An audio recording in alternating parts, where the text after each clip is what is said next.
Hey guys, it's our HSM Day 4.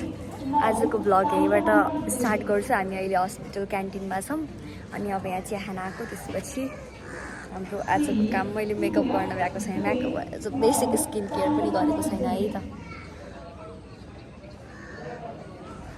अनि हाम्रो साथीहरू चाहिँ आइरहेछन्। एउटाले यहाँ मुख धोएर आयो। कस्तो छ? रमाइलो भइरहेछ। कस्तो लागिरहेछ? रमाइलो।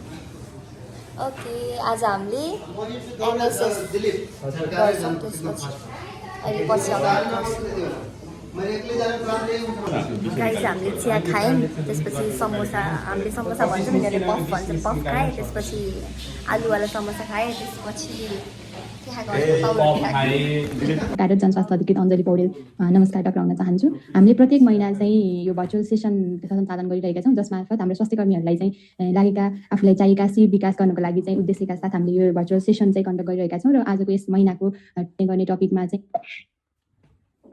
अघि पनि प्रवीण सरले चाहिँ कार्यक्रमको उद्देश्य चाहिँ प्रश्न राखिसक्नु भएको छ। यस आजको भर्चुअल हामीले थोरै थ्योरी भन्ने कुरामा चाहिँ हामी छलफल गरेर दिन सकिन्छ भन्ने विषयमा पनि नेपाल सरकार, नेपालको संविधान 2072ले साथै स्वास्थ्य क्षेत्रका विभिन्न ऐन, रणनीति, स्ट्राटेजी विभिन्नहरूले धारा 35मा पनि स्वास्थ्य सम्बन्धी रणनीति दिइरहेको छ र यसैलाई चाहिँ यसको ल्याइरहेको छ र यस हेर्न सकिन्छ। स्वास्थ्य सेवाले चाहिँ प्रगति गर्नको लागि न्यूनतम मापदण्डहरू चाहिँ प्रष्ट नै छ। त्यही पनि यी कुराहरूलाई लिएर चाहिँ हाम्रो न्यूनतमहरू साथै नेपाल सरकारले नेपाल राजपत्रमा सूचना जारी गरे र तोकेका अन्य सेवाहरूलाई चाहिँ आधारभूत स्वास्थ्य सेवाहरू मानेका छन् र यी सेवाहरूलाई प्रवाह गर्नलाई चाहिँ न्यूनतम सेवाका मापदण्डहरू के हुन्छ भनेर चाहिँ ती चेकलिस्टहरू पुरा गरेका छन्। त्यसै गरी चाहिँ यसले हाम्रो विश्व स्वास्थ्य सङ्गठनले चाहिँ 6वटा बिल्डिङ ब्लक जुन चाहिँ राखेको छ एउटा सेवा प्रवाह गर्नको लागि, त्यसलाई चाहिँ एउटा सुनि रूपमा चाहिँ कभर गरेको छ।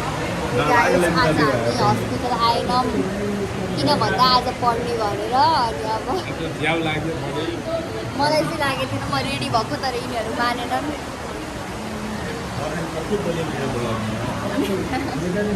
हामी एमएसएस पढेर बस्छौँ।